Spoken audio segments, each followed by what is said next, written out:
Hello, welcome to the Self-Learning Podcast by Dr. Sushma Singh. Let us start discussion on Unit 24, Boundaries and Boundary Maintenance. In the previous two lessons, we talked about the conceptualizing ethnicity and construction of identity. It must be apparent to you by now that the notion of ethnic identity in the globalized world has emerged as the critical concept. It translates itself sometimes as nationalism. In other cases, it is responsible for creating sub-nationalities within political nation states and determines notions of citizenship. In this lesson, we will try and unfold some dimensions of this complex process of boundaries and boundary maintenance. Now, let us move to the next point, definitions of ethnic group. To begin with, we start with some simple definitions of ethnic groups.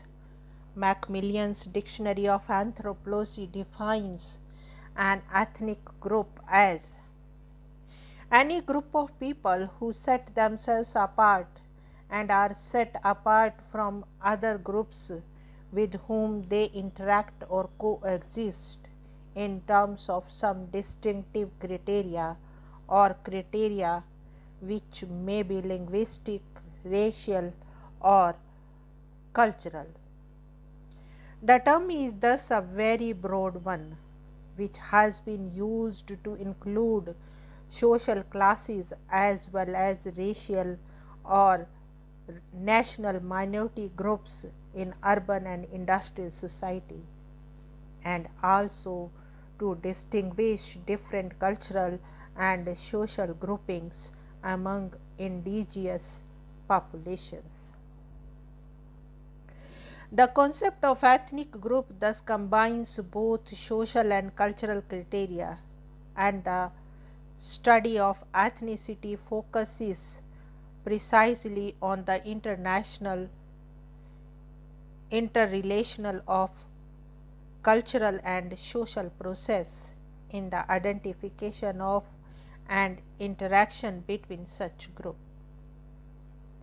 Max Weber defined ethnic group as those human groups that entertain a subjective belief in their common descent because of similarity of physical type or of custom or both, or be important for the propagation of the group formation. Conversely, it does not matter whether or not an objective blood relationship exists. Ethnic membership differs from the kinship group precisely by being a presumed identity, not a group with concrete social action like the latter. In our sense, ethnic membership does not constitute a group. It only facilitates group formation of any kind, particularly in the political sphere. On the other hand, it primarily the political community, no matter how artificially organized, that inspires belief in common ethnicity. This belief tends to persist even after the disintegration of the political community, unless drastic differences in customs, physical type, or above all language exist among its member groups.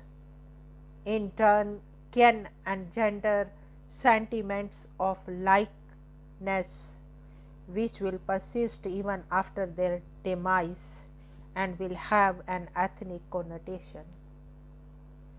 The political community in particular can produce such an effect, but most directly such an effect is created by the language group, which is the bearer of a specific cultural possession of the masses and makes mutual understanding possible or easier.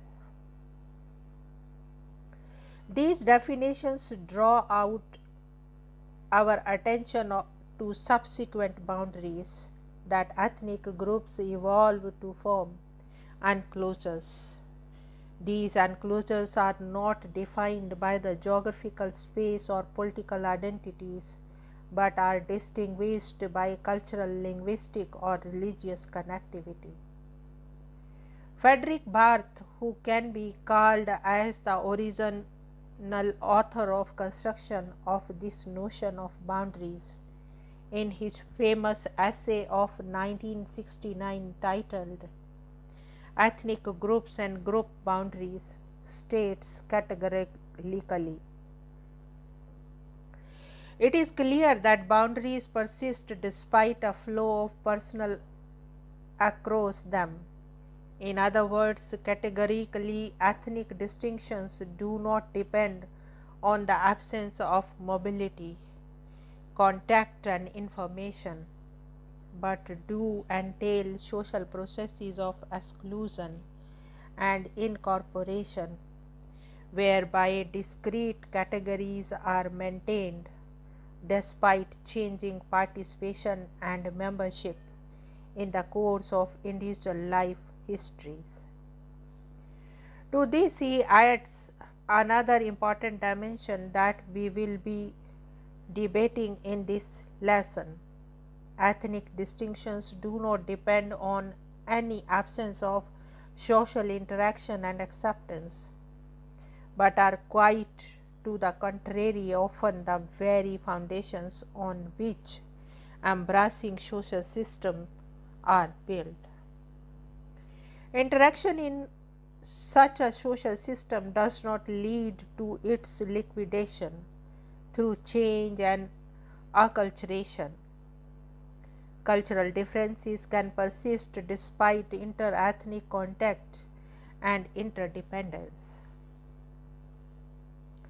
It is often argued that boundaries are sustained because people remain confined to cultural spaces. Even when they immigrate, they retain their cultural stuff and do not surrender their individual cultural markers.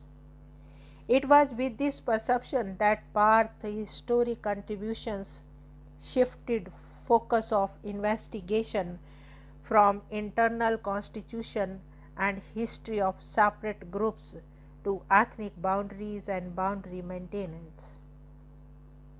Before I delve any further on Barth's contribution in a separate section of this lesson, I want to emphasize that the construction of boundaries as understood in sociological writings is different from the way boundaries were constructed by political scientists. Territorially certainly plays an important role in assertion and reassertion of these diacritics, but is not quintessential to the formation of these categories. Political scientists would largely focus on the relationship that different ethnic groups share with the state. Read with care the following paragraph by the Paul Brass, "A Name to Reckon with in Understanding Processes of Elite Formations and Development of Ethnic Identities." Brass is often described as the proponent of instrumentalist school. He writes in his 1991 publication Ethnicity and Nationalism, "Ethnic identity formation is viewed as a process that involves three sets of struggles. One takes place within the ethnic group itself for control over its material and symbolic resources. which in turn involves defining the group's boundaries and its rules for inclusion and exclusion. The second takes place between ethnic groups as a competition for right, privileges, and available resources.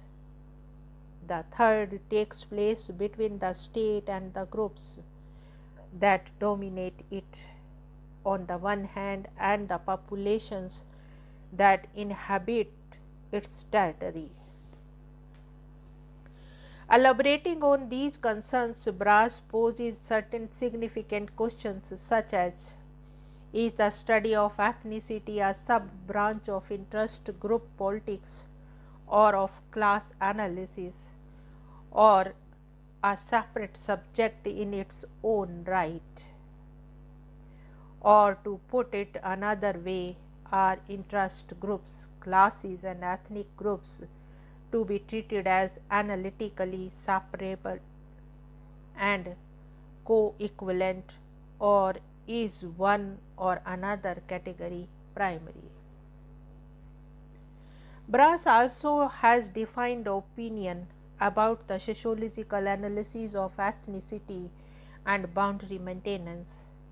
In his critical comments, he asserts most sociological theories that are relevant to a discussion of ethnic groups and the state focus on society as a whole and take as their main theoretical issue the conditions for conflict or cohesion, national integration or internal war, and treat the societal units, interest groups, classes, or ethnic groups as given rather than an object for examination themselves.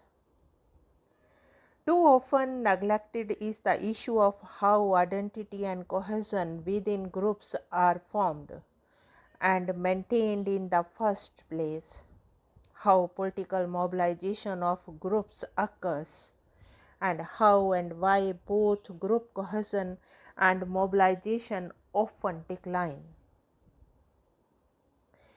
Given these deliberations, one may argue that ethnic identities are political positions acquired and assumed through processes of cultural articulation and reinforced through repetitive calls to threat to survive of these identities.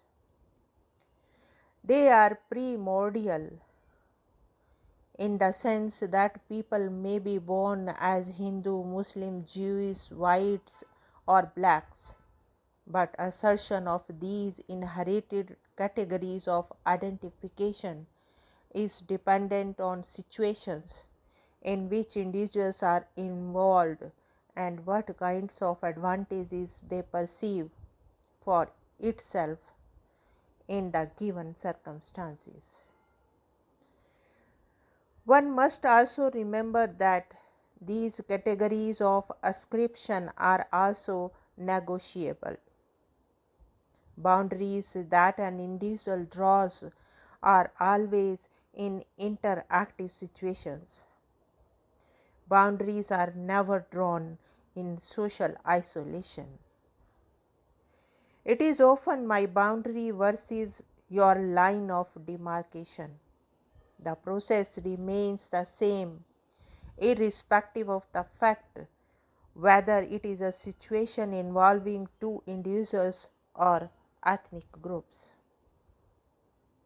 Even when dialogue is pursued or positions of confrontation adopted within the construct of a nation state, ethnic groups often assume categories in which those in power are perceived to be as status group in control, thus different and domineering.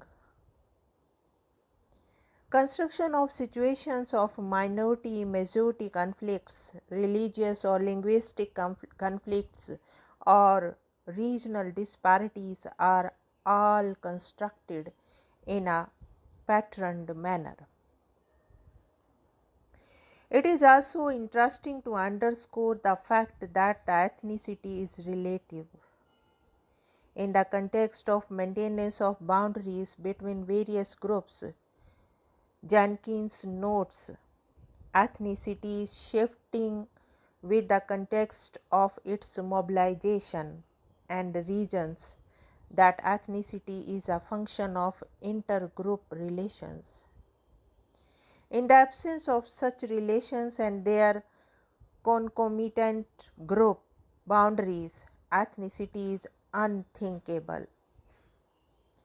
The positions that are taken by Brass, Barth, and Jenkins, ethnicity becomes a resource that is uncast, manipulated, negotiated both with and between groups.